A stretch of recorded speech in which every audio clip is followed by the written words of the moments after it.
Hey, I'm Bob Chatterton, and welcome to this week's Trinic Tips. Joining me today is John Alliegro, kind of a show favorite. He's been back a couple times. And new on the show, and I'm sure that he'll be here plenty more, is Chad Guthmiller from Artisan Concrete Concepts from Volga, South Dakota. So, hey, we were out at Chad's shop, as you know, from the last couple weeks show, doing this massive building carving with our Carves and Colors product out there, just a bunch of vertical stuff. When we were out there, Chad decided that he was going to take advantage of all the help that was out there and flip about a 1,200 pound giant piece. So we got talking about it and discussed, what some of the difficulties are in this industry, about what happens after you make it and how do you get it to the job site? How do you put it in? And I've got friends that are local, and now when I see their number pop up, my question to them always is how heavy and how many steps? So today we're going to talk about some delivery and how we actually transport these things, especially the big ones, from our shop to the job site. So I'm going to turn it over to Chad, let him tell you a little bit about this project. It was kind of unique, some really cool features to it. So I'm going to let him talk. Yeah, so we ended up making this gamer's table for a client. It was about 7 feet 6 inches long. It had a 4 foot waterfall edge to it, and he wanted drawers. So we had these hidden drawers. So there's a lot of nooks and crannies. But so with the waterfall, I had to knock out for drawers, which basically left 8-inch by 8-inch columns coming down. I roughly John Wayne the weight before I made it. I'm like, 400 or 500 pounds tops. I'll put some city mix into it, get some foam, knock it out. There's just too many angles so I didn't want to sit down and do the hour-and-a-half calculation to figure out all the different X, Y's, and Z's dimensions and then do a final weight check. I'm like, now 500 pounds tops. Well, it ended up being about 800 pounds of concrete. I literally replaced 300 pounds of sand with city mix.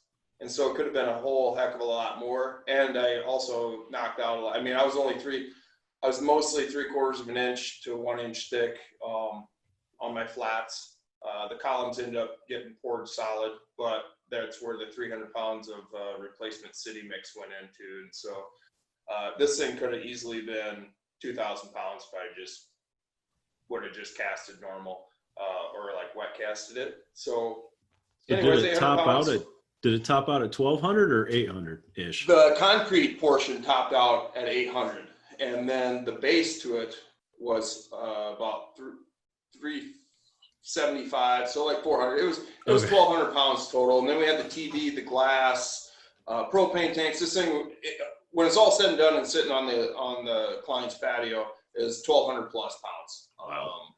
And we moved it in one section because trying to maneuver 800 pounds and sleeve it into or over top of this base where we had the 2 columns that wrapped it was just going to be way too difficult. And so we're like, you know what? We're just going to turn the base into the dolly. We're going to marry up the concrete to the steel, and we're going to turn the whole thing into a dolly. And we're going to be able to wheel this in. And so what we ended up doing is turning that center fulcrum. We added the wheels to it and just did it off center so that the weight was front heavy, kind of like a boat trailer. And then we had turning capability. And then we put wheels on the front and we just pushed it into place until we had to turn. And then we could turn the 1,200 pound piece on a dime, get it wedged in, because this thing was 48 inches wide and we only had 49-inch doorway. And so we had to thread the needle with 1,200 pounds and be pretty accurate and be able to control the weight. And, and that's what we were talking about the other day. And we run in these situations. It's like, great, I can build anything in the world, but how the heck are we going to move it? How are we going to get it into the guy's house? And when I go into estimate or do the template, that's when you're like, you'll figure out where you need to seam it or do whatever and tell your clients like, hey, this is a go or this isn't a go because of X, Y, and Z or whatever those reasons may be. Right. I know, man, I remember the good old days of just huffing that stuff from the back of the truck off an A-frame, down off the tailgate and then into somebody's house.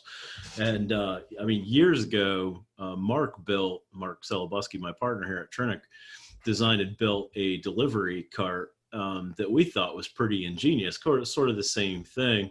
And you'll see in the pictures kind of the CAD drawings of how it works. And it was just a little bit off center where you could use it as a table. So it would flip up and you could use it as a table in your shop to process on if you wanted.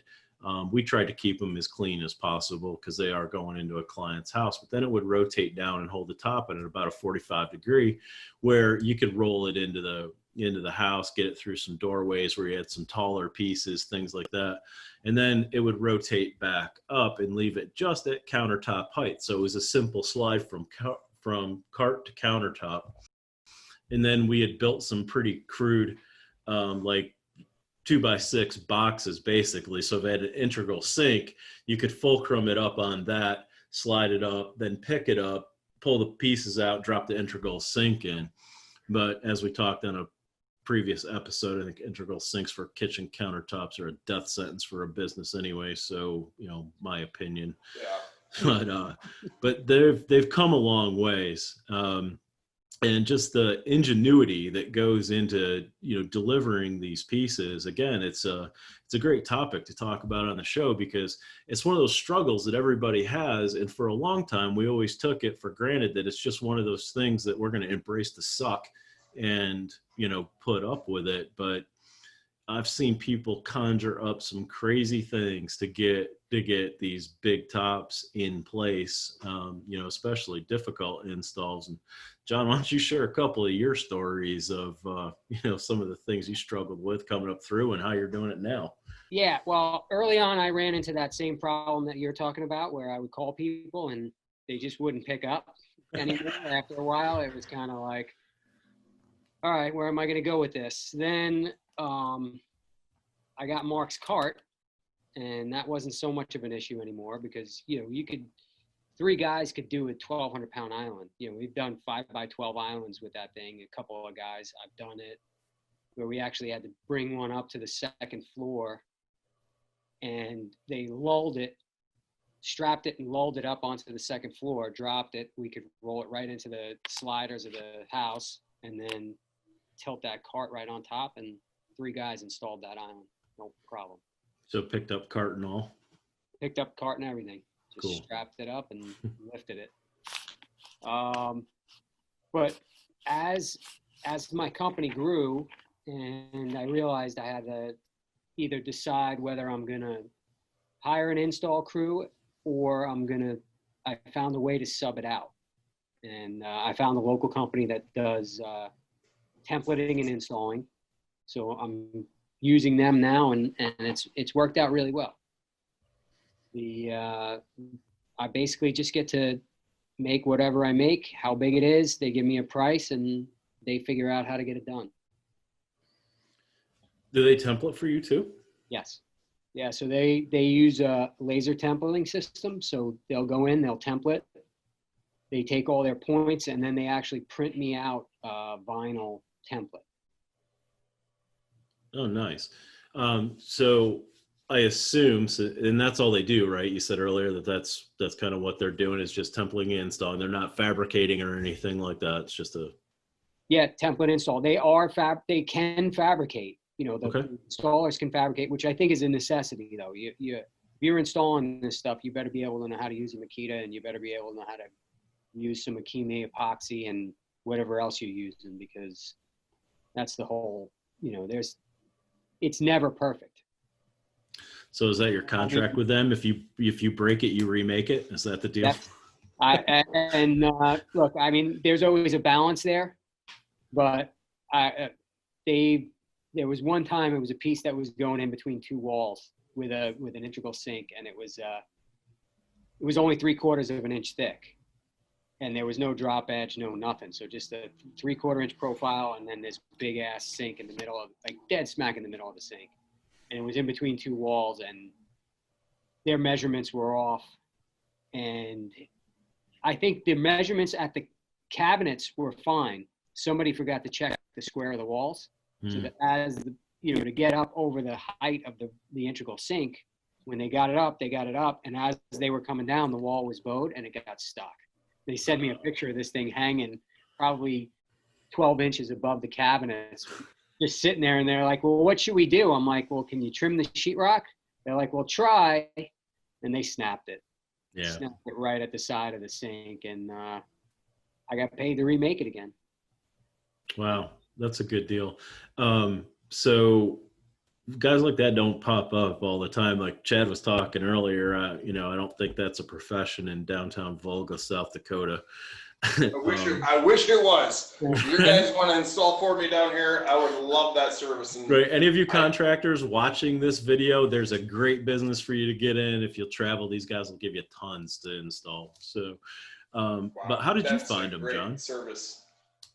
One of the larger, there's a couple companies that I work for that are marble and granite fabricators, that when concrete's spec'd, usually they all come to me to do their concrete work. And they're primarily union installers in New York City. Mm-hmm. So when they do residential and non-union jobs, they use this installer. And I was talking to them a little bit about installation and stuff, and they recommended them to me. Well, that's pretty cool. So, guys, if you're watching this and you want to reach out and you're tired of doing installs, or I think you should explore the possibility anyway, just to know is instead of looking at the granite guys as a competitor, maybe reach out to them. I mean, obviously some of them are not going to be welcome to hear you, but it's another tool in their toolbox. If they got somebody that comes to them and they're really looking for something unique, maybe they could get you to, a referral where you can make them a concrete countertop, and vice versa. If you guys get that customer that really can't stand, the idea of spending, more than $35 a square foot for this stuff, the granite's a good candidate for them. You could in turn refer business back to them. So I think we talked about that in episode 1, where, we talked about collaborating with other trades.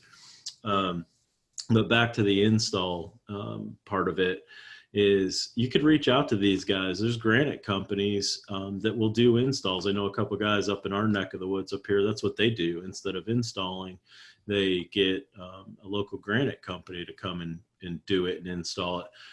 And the reason why I kind of like that idea is, for whatever reason, most people in our industry either put install kind of in the back of their mind of thinking that, hey, it's just part of the deal, it's part of the cost, but it really shouldn't be. You kind of have to account for that. So Chad, if you don't mind, would you touch on the fact of making sure your tail feathers are covered when you're doing an install?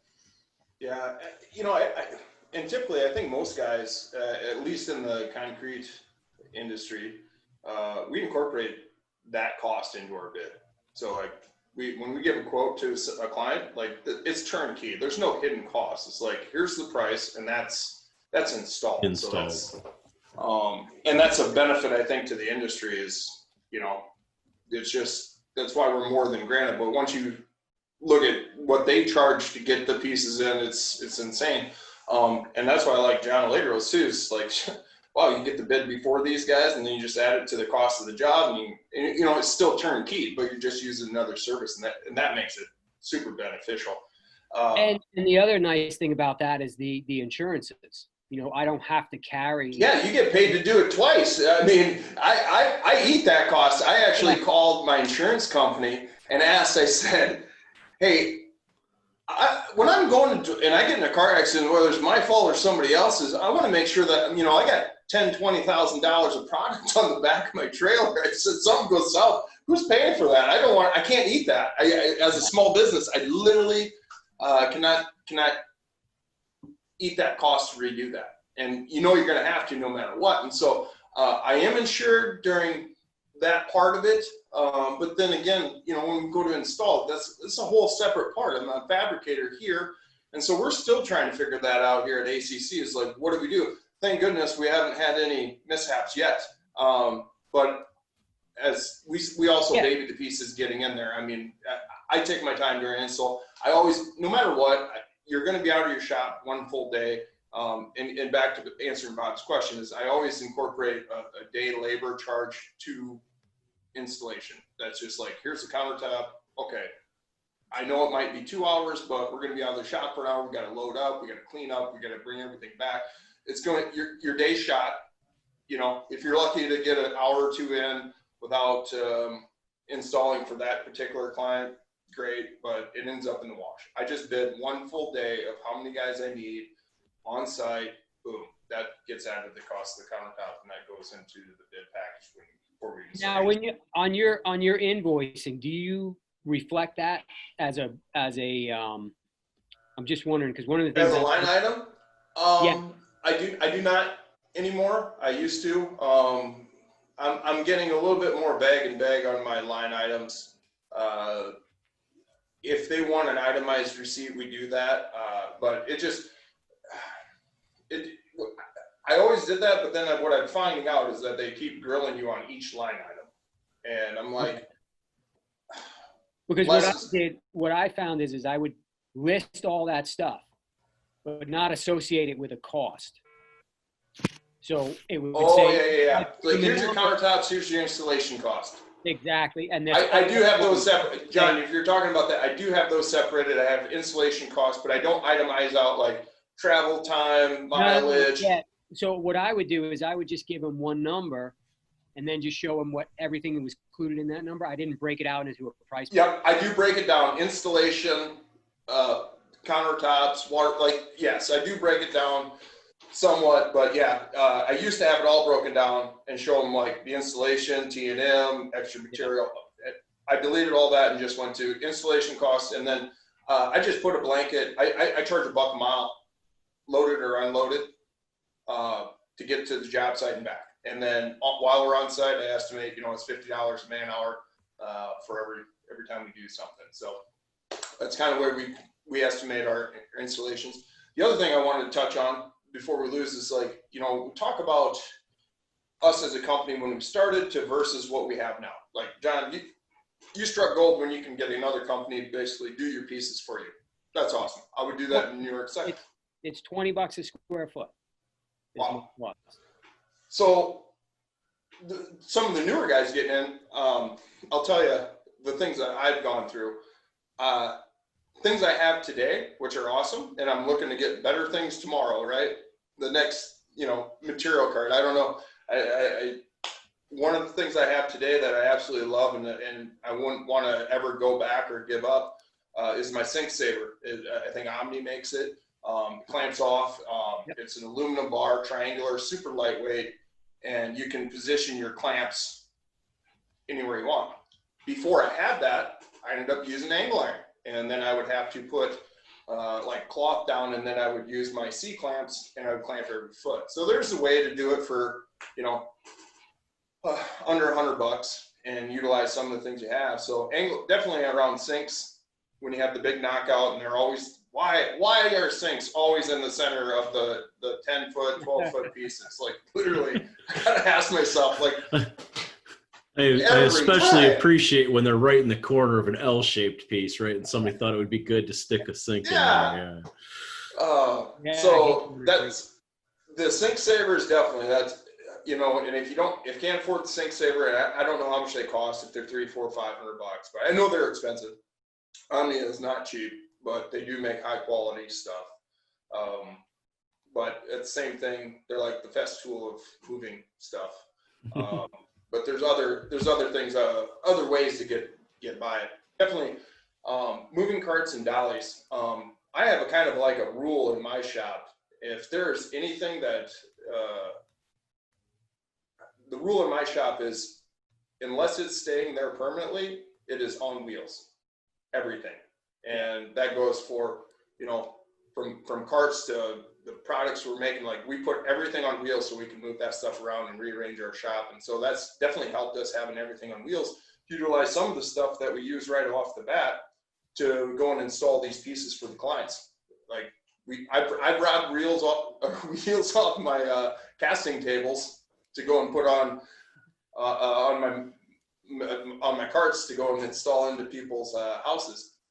But definitely, I started off with a 2x4 A-frame. I built like 4 or 5 of those. Seems like all the pieces are different anyways. And so I was always leery about buying something specific for moving, but then I didn't know when the next job was going to be that piece would fit onto that exact same cart.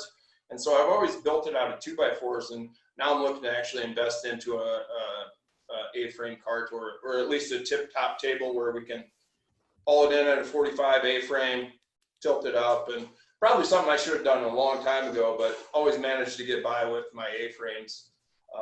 And the third piece of advice I would definitely tell people is spend the time building the cart, or figuring out the installation, because you are going to use it more than once, and you can save yourself many guys. Like, rather than calling up 6, 7, 8 guys to go and handle a 1,200-pound piece, figure out how you can do it with 2.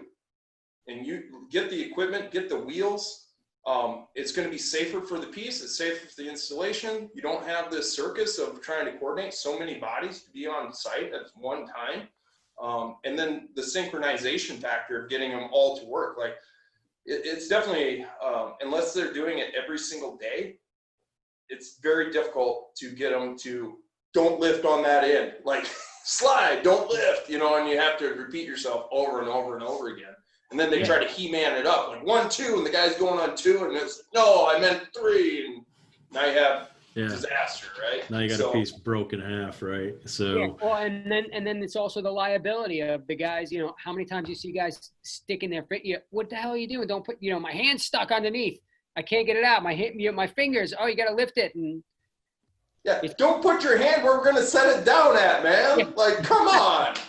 Think 2 seconds ahead. That's the first thing I thought of when you guys started talking about insurance and delivering pieces. Is it's all good, well and good to ask your friends for help until someone gets hurt. If you don't have insurance, oh my gosh, what a poop show! And somebody gets hurt, and you're in a, I don't know, it could be a $12 million home. Right. Where do you think they're going? Oh, I twisted my back. They're going to go for me, or they're going to go for the homeowner? It was at the homeowner's house. It was. That could be. Yeah, and then it is, well, I was just there helping him out, and so it reflects poorly on you guys, real bad. He's not on payroll. It could be, yeah. It's just going to be a nightmare from there on out. But so speaking of carts and tools and cool things that are out there. I'm going to give an unsolicited shout out to Mr. Thiel with the King's Cart. And I'm not that familiar with it other than seeing it on Facebook, and it looks pretty cool. But I just, while you guys were talking, brought up Facebook and just typed in King's Cart, and sure enough, it comes up. So if you're looking for what appears to be kind of the Cadillac model for installs, it looks pretty cool. So again, I don't have any experience with it, but it's kind of a cool looking piece of equipment. Not sure how much it cost, but I'll let Josh put his info below, and people can get a hold of it that way. So guys, Chad, if people want to reach out to you, what's the best way to get a hold of you? Yeah, you can get a hold of me through Facebook on Messenger, through Artisan Concrete Concepts. Just find my business page, send me a message, and either me or my office manager would reply back. And got any questions about moving stuff, I'd be glad to show you what we have available. I think that this right here, Bob, like what we're talking about, it's a very under talked about part of the industry, and it needs to be like, this is the end game, and you don't want anything to go. This is where you're all in. Your chips are all in, and if you're not throwing down the royal flush to win that hand, things go south for you. Like I said, for the last 5 years, I've been extremely lucky. There was one piece that we ended up breaking. I ended up using the Buddy Rhodes press technique, and that was the only thing that saved my butt, was being able to put the pieces back together. And it broke on it before I had the sink saver, right? It broke right on that very weak spot. Sandwiched 2 pieces together, super clean fracture, epoxied them together, and then slurried them. That's the only thing that saved me on that job. Otherwise, I was recasting that piece, and I'm sure that piece was probably around, $1,200 or whatever it was for that single piece. And those things will kill a company at the beginning. And so it's always tough at the beginning because you don't have the money to buy the equipment, and you can't buy the equipment until you do more pieces, and then so it's the cart and the horse, and you're always playing that game. But definitely ways around making sure that you're safe, installing these, and utilizing some of the stuff that guys have. And my last tip on it is I look at the really expensive equipment, right? And, you know, I'm like, well, I can't afford that, but how does it work?